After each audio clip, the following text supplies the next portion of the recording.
dilahirkan, Allah telah menakar rezeki seseorang. Seperti disebutkan dalam surat Az-Zariyat ayat 22. Dan di langit terdapat sebab-sebab rezekimu, dan terdapat pula apa yang dijanjikan kepadamu. Dengan memahami dalil di atas, maka hidup seseorang muslim akan senantiasa tenang, karena rezeki itu telah dijamin oleh Allah, dengan diturunkan dari langit dan juga telah ditakar sebelum kita dilahirkan.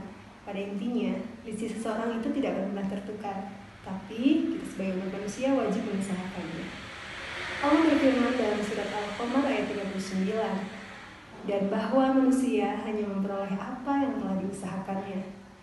Kalau kita ingin mendapatkan apapun, mau dapat pahala, dapat rizki, dapat ini, dapat itu, maka semua bergantung pada tingkat kesungguhan usaha kita. Kalau kita mau mendapatkan rizki, baik itu yang sifatnya materi, uang, rumah, mobil, pakaian, makanan, dan sebagainya, maka kita harus serius dalam berusaha. Dan Allah akan kasih rezeki itu. Terkait rezeki dan bentuk ikhtiarnya, Allah mengabadikan dalam Al-Quran sosok yang berusaha dengan serius mencari rezeki, yaitu Sayyidah Hajar dan Ismail. Bagaimana upaya atau ikhtiar Bunda Hajar untuk mendapatkan rezeki, untuk mendapatkan air minum, karena beliau sudah berhari-hari sudah tinggal di gurun pasir yang tidak ada kehidupan sama sekali di sana. Dengan penuh keyakinan, dengan optimis, dan dengan doa, dengan ikhtiar yang maksimal, Bunda Hajar bolak-balik gitu, tanpa terasa ternyata sampai 7 kali balikan. Dan alhamdulillah atas izin Allah, air itu keluar di hentakan kakinya Ismail, dan air itu bisa kita nikmati hingga hari ini. Dari ikhtiarnya Bunda Hajar ini adalah bukti nyata bahwa rezeki itu ada, tapi kita harus mengupayakannya. Ikhtiar dengan sungguh-sungguh dan senantiasa berbaik sangka kepada Allah SWT. Kalau kita memulai dengan perasaan yang baik, yang positif, Allah itu nanti akan kasih gitu. Dan Allah akan angkat kita ke puncak kesuksesan, seperti Sayyidah Hajar yang berada di puncak bukit gitu dengan penuh perasaan yang bahagia gitu. Tapi kalau belum apa-apa, kita sudah negative thinking gitu kepada Allah, maka jangankan rezekinya, usahanya pun gak akan maksimal gitu, effortnya itu akan sangat kurang. Maka ketika rezeki itu sudah pasti dan dijamin oleh Allah, Al-Quran dengan sangat indah memberikan gambaran bagaimana manusia mencari rezeki di muka bumi. Yang pertama, orang umum mencari rezeki. Disebutkan dalam surat Al-Baqarah ayat 168, "Hai sekalian manusia, makanlah yang halal lagi baik dari apa yang terdapat di bumi, dan janganlah kamu mengikuti langkah-langkah syaitan. Karena sesungguhnya syaitan itu adalah musuh yang nyata bagimu." Allah memberikan rezeki kepada semua manusia dan tidak berlaku hukum akidah. Maknanya, barang siapa yang bersungguh-sungguh, maka akan mendapatkan rezeki dari Allah. Di sisi lain, Allah memerintahkan manusia untuk senantiasa mencari rezeki dengan cara yang halal dan membelanjakan di jalan yang baik. Karena dalam perkara ini, rezeki diberikan untuk umum, maka Allah menggarisbawahi pentingnya aspek halal dan thayyib. Allah juga memerintahkan agar manusia tidak rakus, seperti termaktub di kata kulu mimma fil ard, yang artinya sebagian dari apa yang ada di bumi ini untuk diambil atau dimakan.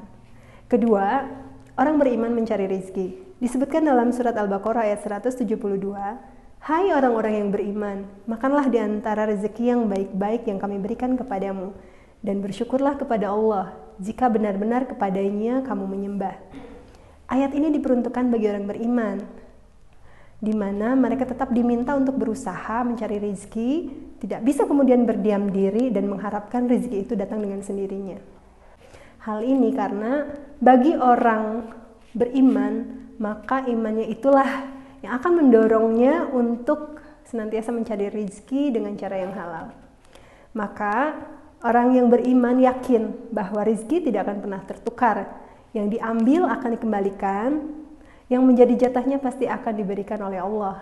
Bahkan Allah menjanjikan bahwa rezeki itu akan didekatkan kepada orang beriman. Itulah kenapa jika ada orang mencari rezeki tanpa iman, dia akan senantiasa merasa kurang dan tidak pernah cukup. Itu karena ketika mencari rizki tetap tanpa iman, maka yang naik adalah nafsu.